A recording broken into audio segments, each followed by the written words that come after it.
आज हम करेंगे क्वेश्चन नंबर 1 चैप्टर 2 का एच.सी. वर्मा का क्वेश्चन है A vector makes an angle 20 degree and B vector makes an angle 110 degree with X axis.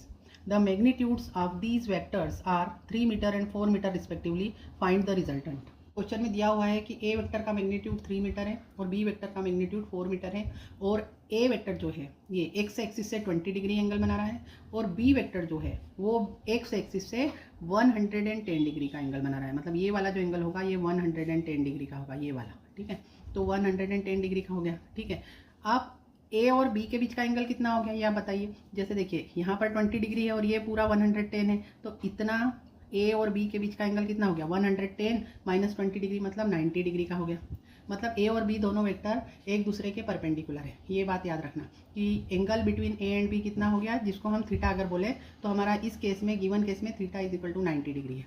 तो ए और बी का जो रिजल्टेंट का फार्मूला होता है वो रिजल्टेंट वेक्टर का मैग्नीट्यूड इज इक्वल टू होता है अंडर ए स्क्वायर, मतलब ए का मैग्नीट्यूड का स्क्वायर प्लस बी के मैग्नीट्यूड का square plus 2ab cos theta. लेकिन यहाँ पर हमारा थीटा कितना हो गया है, theta means angle between two vectors A and B जो 90 डिग्री हो गया है, तो यहाँ पर cos 90 हो जाएगा. cos 90 की वैल्यू 0 हो जाएगी तो r इज इक्वल टू हो जाएगा अंडर रूट ए स्क्वायर मतलब 3 का स्क्वायर प्लस 4 का स्क्वायर, मतलब ये हो जाएगा अंडर रूट 25 जो कि r की वैल्यू आ जाएगी 5 मीटर. मतलब आपका रिजल्टेंट वेक्टर कितना हो गया है 5 मीटर. लेकिन यहाँ पर क्वेश्चन खत्म नहीं हुआ है क्योंकि अभी आपने सिर्फ रिजल्टेंट वेक्टर का मैग्नीट्यूड निकाला है. आपको रिजल्टेंट वेक्टर एक्स एक्सिस से कितना एंगल बना रहा है वो भी निकालना है. अब आप बोलेंगे ऐसा क्यों, ऐसा इसलिए क्योंकि उन्होंने रिजल्टेंट वेक्टर पूछा है ना, तो वेक्टर मतलब इसमें मैग्नीट्यूड भी होती है और डायरेक्शन भी होती है, इसलिए आपको इसका एक्स एक्सिस से एंगल भी बताना है. तो अगर मान लो कि ए और बी का जो भी रिजल्टेंट होता है वो ए और बी दोनों के बीच होगा, कोई अपन समझ लेते हैं कि ये कोई एंगल बना रहा है, कोई एंगल बना रहा है अल्फा, ये आर है, ये बना रहा है angle alpha with vector A. Resultant vector R alpha angle बना रहा है विथ वेक्टर ए. तो इसका जो फार्मूला होता है टेन अल्फा का वो होता है tan alpha is equal to B sine theta upon A plus B cos theta, जहाँ पर थीटा है angle between A and B. अब यहाँ पर हमारा angle between A and B 90 degree है, तो साइन 90 की वैल्यू तो 1 हो जाएगी और कॉस 90 की वैल्यू 0 हो जाएगी. तो यहाँ पर क्या आ जाएगा b अपॉन ए. ठीक है, तो b की वैल्यू कितनी है 4 और a की वैल्यू कितनी है 3. तो ये जो अल्फा जो एंगल है जो resultant making with angle a, उसके टेन का वैल्यू कितना आया 4/3. तो अब ये जो है ना एक स्पेशल ट्राइंगल बना है जो मैं अभी आपको यहाँ पर बताती हूँ कि देखिए यहाँ पर आप देखें कि ये जो एक वेक्टर है जिसका मैग्नीट्यूड है आपका 3 मीटर, एक वेक्टर है 4 मीटर, ये दोनों एक दूसरे के परपेंडिकुलर है.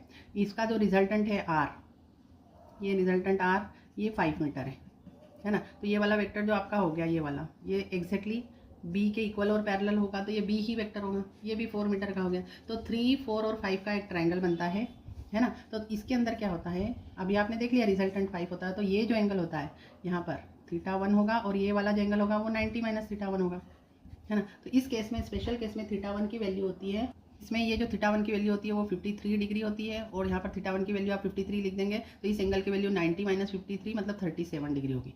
मतलब अगर कोई स्पेशल ट्राइंगल आपका बनता है जिसकी राइट एंगल ट्राइंगल जिसकी एक साइड 3 हो एक साइड 4 हो, तो डेफिनेटली इसका हाइपोटेन्यूज 5 आता है और यहाँ पर जहाँ पर 3 साइड हो वहाँ पर एंगल 53 डिग्री बनता है और जिधर 4 साइड हो उधर एंगल 37 डिग्री बनता है. ये आप ध्यान रखना. ठीक है, तो इस हिसाब से टेन अल्फा की वैल्यू कितनी हो जाएगी, यहाँ पर देखिए ये जो है ये 90 डिग्री का एंगल है ना. तो यहाँ पर टेन 53 की वैल्यू कितनी हो जाएगी, tan 53 degree is equal to ये बेस हो गया और परपेंडिकुलर हो गया तो 4/3. इसलिए हम यहाँ पर 4/3 is equal to tan alpha है तो अल्फा इज इक्वल टू कितना आ गया आपका 53 डिग्री. तो अल्फा इज इक्वल टू कितना आया 53 degree.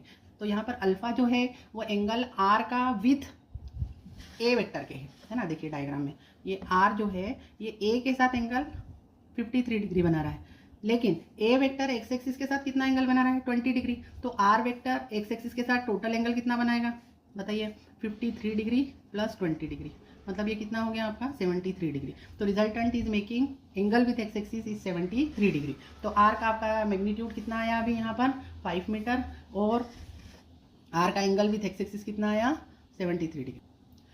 Let vector A and vector B the two vectors of magnitude 10 units each. मतलब ए और बी दो वेक्टर हैं जिनका ईच का मैग्नीट्यूड 10 यूनिट्स है. If they are inclined to X axis at an angle 30 degree and 60 degree respectively. मतलब A vector जो है वो एक्स एक्सिस से 30 डिग्री एंगल बना रहा है और बी वेक्टर जो है वो एक्स एक्सिस से 60 डिग्री बना रहा है एंगल। Find the resultant. तो ए और बी का रिजल्टेंट निकालना है। अब हम इसको करते हैं। अब यहाँ पर क्वेश्चन में जो दिया है वो हम यहाँ पे डायग्राम में डिपिक्ट करते हैं कि ये एक्स एक्सिस से वेक्टर ए बना रहा है 30 डिग्री का एंगल और एक्स एक्सिस से ही वेक्टर बी बना रहा है 60 डिग्री का एंगल, है ना। तो एक्स एक्सिस से एंगल दिए हुए हैं, लेकिन वेक्टर ए और वेक्टर बी के बीच का एंगल कितना होगा 60 - 30, मतलब ये वाला एंगल कितना होगा, क्योंकि ये पूरा एंगल 60 है और इतना एंगल 30 है, तो ये 60 - 30 मतलब 30 डिग्री होगा। मतलब जो दो वेक्टर का आपको रिजल्टेंट निकालना है ए और बी, जिनका मैग्नीट्यूड यहाँ पर 10 यूनिट्स दिया हुआ है, मतलब दोनों इक्वल वेक्टर है और उनके बीच का एंगल कितना है 30 डिग्री, ठीक है। तो इसके रिजल्टेंट का जो फार्मूला होता है that is equal to, resultant का मैग्नीट्यूड होता है √a² + b² + 2ab cos theta, जहाँ पर थीटा 30 डिग्री है और हमारे गिवन केस में magnitude of A and B both are equal. r is equal to है √a² + a² + 2a × a cos theta, क्योंकि यहाँ पर ए और बी दोनों वेक्टर्स का मैग्नीट्यूड सेम है। तो ये क्या हो जाएगा, यहाँ पर a² और a² 2a² और यहाँ पर भी 2a² है, तो आप 2a² कॉमन ले लें, तो अंदर क्या बचेगा 2a² inside the bracket 1 + cos theta, ठीक है। तो आप 1 + cos थीटा एक फार्मूला होता है, यहाँ पर आप एक फार्मूला ध्यान रखें कि 1 + cos 2 phi कोई एंगल हो that will be equal to 2 cos² phi/2, ठीक है। अगर ये वाला फार्मूला हम यहाँ अप्लाई कर दें, मतलब 1 प्लस जो भी कॉस का एंगल हो वो यहाँ पर हाफ हो जाता है, ये ध्यान रखना है। तो ये हो जाएगा √2a²। अब हम सिर्फ इतने पे ये फार्मूला अप्लाई करेंगे, तो ये हो जाएगा 2 cos²। अब यहाँ पर थीटा एंगल है तो θ/2, ठीक है। अब ये अंडर रूट है तो हम इस अंडर रूट के बाहर लेंगे, तो ये 2 × 2 है तो 2 बाहर आ जाएगा, a² है तो a बाहर आ जाएगा और cos² θ/2 है तो cos θ/2 बाहर आ जाएगा।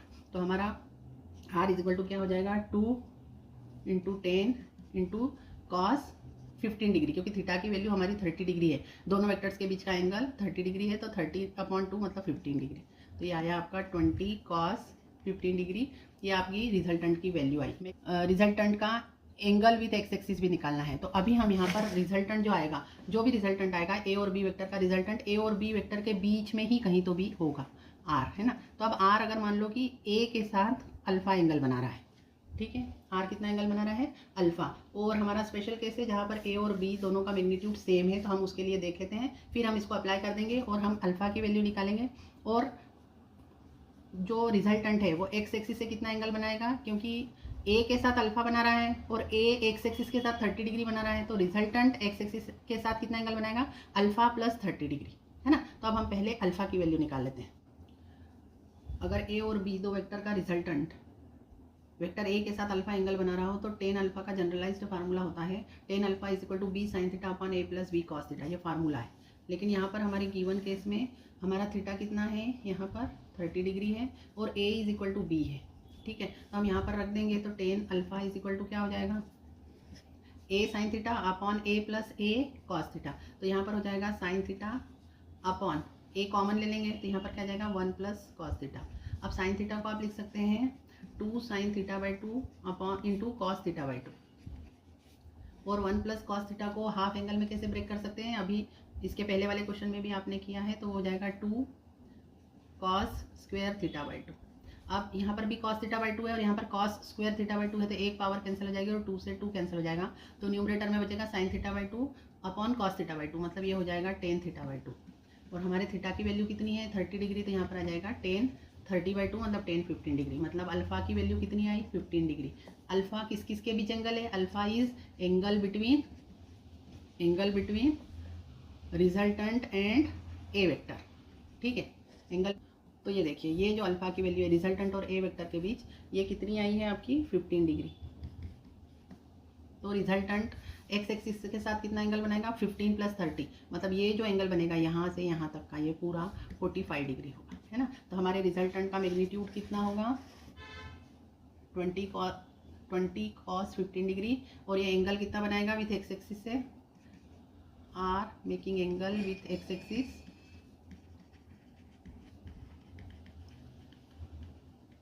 Is 45 degree. Thank you for watching the video. अगर हमारे वीडियोस आपको हेल्पफुल लग रहे हो तो हमारे चैनल को सब्सक्राइब करें, हमें सपोर्ट करें, लाइक का बटन दबाएं और अपने फ्रेंड्स के साथ शेयर करें। Thank you once again for watching.